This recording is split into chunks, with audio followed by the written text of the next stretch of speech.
Halo sahabat belajar engineer, pada kesempatan kali ini kita akan membacakan atau men-sharing berita yang terjadi kebakaran pada trafo di pembangkit listrik tenaga air ya di negara Juna Sagar, itu tepatnya di India.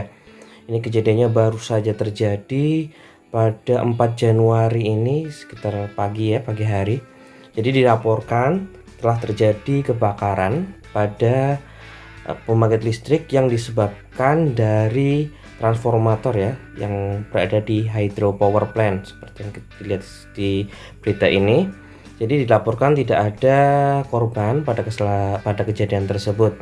Ini menjadi perhatian untuk kita semua bahwa pada saat pemadam kebakaran ingin mencoba memadamkan, ternyata mengalami kendala ya, karena mungkin saja yang media apa yang digunakan untuk memadamkan juga harus sangat tepat ya, karena dia mengalami kebakaran pada oil ya, pada oil trafo, dan oil tersebut bisa jadi media untuk menyebarkan dari api yang telah menyala.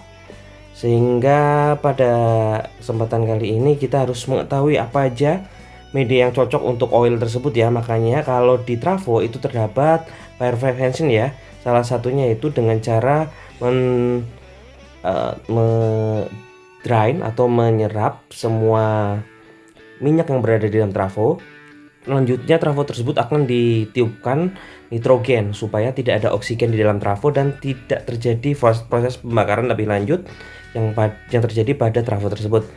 Dan itu yang dapat kita ambil hikmahnya. Berikut ada sedikit video yang menggambarkan kejadian terjadinya kebakaran. Nah, itu dia ada kebakarannya tuh, tepatnya di trafo. Kita lihat di situ cukup besar, walaupun tidak sampai merambat kemana-mana. Ini cukup indah sekali untuk PLTA-nya. Nah, terlihat api di situ menyala. Dan ternyata kebakaran tidak hanya terjadi pada 4 Januari, tetapi dari berita ini didapatkan bahwa terjadi kebakaran juga pada Agustus 2020 pada Sir Salem Power Plant ya. Dan kita akan cari beritanya untuk yang di power plant tersebut. Di sini ternyata memang terjadi kebakaran juga di power plant di India. Jadi terjadi kebakaran cukup hebat di bawah tanah wilayah India, selatan India ya. Di situ telah terjadi kebakaran dan cukup besar, karena menurut berita ini truk-truk pemadam kebakaran itu butuh waktu berjam-jam untuk memadamkan api. Ini mungkin dia meluas ya.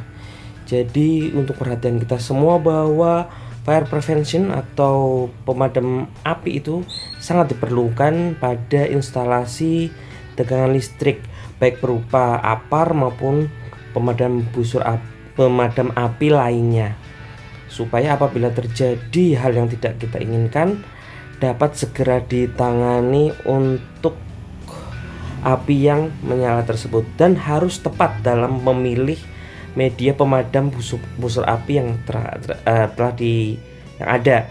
Sebagai contoh, apabila di dalam control room berarti cocoknya dia jangan berupa air, tapi bisa berupa CO2 ataupun serbuk. Jadi kalau air nanti bisa menyebabkan konsleting, dan itu bisa menambah parah apabila terjadi konsleting dan menimbulkan percikan api lainnya. Semoga bermanfaat, semoga semua instalasi listrik kita dalam keadaan baik. Jumpa lagi di kesempatan lain.